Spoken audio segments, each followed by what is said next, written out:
నమస్కారం. నా పేరు మహేశ్వరి. ఈరోజు మనతోని ప్రముఖ జ్యోతిష్య పండితులు, దేవి ఉపాసకులు, వాస్తు జ్యోతిష్య పండితులు వేలూరి రవికిరణ్ శర్మ గురుగారు మనతోని ఉన్నారు. గురుగారితో మాట్లాడి ఈరోజు బోనాల గురించి చర్చిద్దాం. గురుగారు నమస్కారం అండి. గురుగారు, ప్రత్యేకించి అమ్మవారు బోనాల పండుగలో జోగినీల ఒంటిపైకి ఎందుకు ఆవాహిస్తారంటారు? కొంచెం వివరించండి గురుగారు. జోగిని అంటే ఏమిటనుకుంటే అమ్మవారికి వాళ్ళు అర్పించుకోవటం. అంటే వాళ్ళు ఇంకా సంసార జీవితం ఏమీ చేయకుండా ప్రత్యేకంగా ఇంకా వాళ్ళ అమ్మవారు స్వరూపంగా వాళ్ళు అలా ఉండిపోతారు. వాళ్ళనే జోగినీళ్ళు అంటారు. వాళ్ళకి పెళ్ళి కానీ ఏమీ జరగవు. పిల్లలు కంటాం, పెళ్ళి సంసారం చేయటం ఇట్లాంటివి ఏమీ ఉండవు. నిత్యము అమ్మవారి సేవకురాల్లా ఉండిపోతారు. ఎప్పుడైతే అమ్మవారి సేవకురాల్లా ఉంటారో ఎప్పుడు కూడా నిత్యము అమ్మవారి నామం జపం చేయడం, అమ్మవారి సేవ చేయడం ఇట్లాంటివన్నీ చేయడం వల్ల వాళ్ళలో ఒక పవర్ అనేది వాళ్ళకి వచ్చేస్తుంది. ఎప్పుడు కూడా మనం సాధన తినగ వేము తీయనుండు అన్నట్టుగానే సాధన ఏదైనా విషయంలో సాధన చేసామంటే ఖచ్చితంగా పవర్ అనేది మనకు జనరేట్ అవుతూ ఉంటుంది. అందువల్ల వీళ్ళు ఈ జోగినీలందరూ కూడా ఏమిటంటే అమ్మవారి సేవకులుగా సేవ చేయటం. ఆ సేవ చేయడం ద్వారా ఏమిటంటే వీళ్ళలో ఒక పవర్ అనేది వస్తుంది.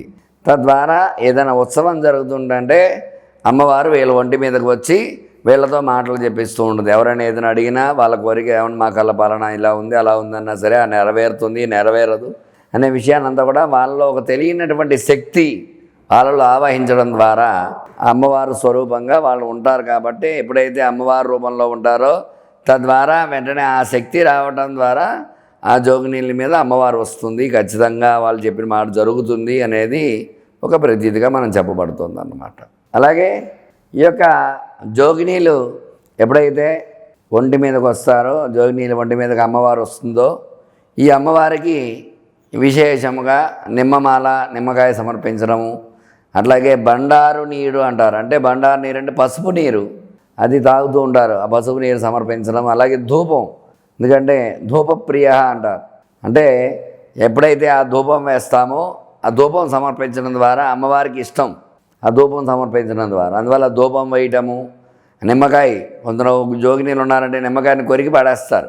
మామూలుగా ఉత్తిగా నిమ్మకాయ కొరకాలంటే చాలా కష్టంగా ఉంటుంది. కానీ అమ్మవారు ఒంటి మీద ఉండడం వల్ల ఆ జోగినీళ్ళు ఆ నిమ్మకాయని అలా అవలీలగా కొరికి అలా నవిలేస్తారు కూడా కొందరు.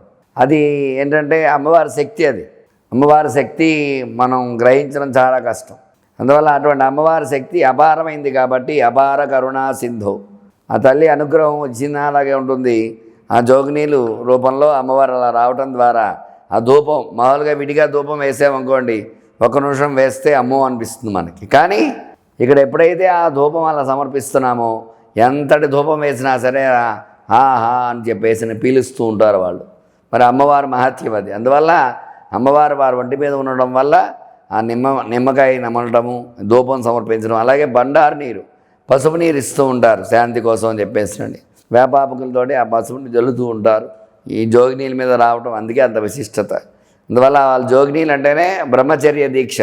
అంటే వాళ్ళు ఇంకా సంసార జీవితం అంతా చేయరు కాబట్టి బ్రహ్మచర్యం పాటిస్తూ ఉంటారు కాబట్టి వాళ్ళకి అంత మహత్యం, అంత శక్తి అని చెప్పబడుతున్నారు. అందువల్ల జోగిని అంటే వాళ్ళ ఒక అమ్మవారి స్వరూపంగా అలంకారం. అందుకనే అలంకారం చేసుకుంటారు. స్త్రీగా అలంకారం చేసుకుని జోగిని శరణ్గా ఒక్కసారిగా ఉన్నట్టుగా అమ్మవారు వచ్చేస్తుంది వాళ్ళ ఒంటి మీదకి. ఆ మహత్యం, అమ్మవారి మహత్యం వల్ల అమ్మవారి శక్తి అలా రావడం వల్ల వాళ్ళ అమ్మవారుగా వాళ్ళకి మొక్కుతూ ఉండటం, వాళ్ళ ఆశీర్వచనం తీసుకోవడం అది చేయడం మనకు ఆచారంగా ఉందన్నమాట.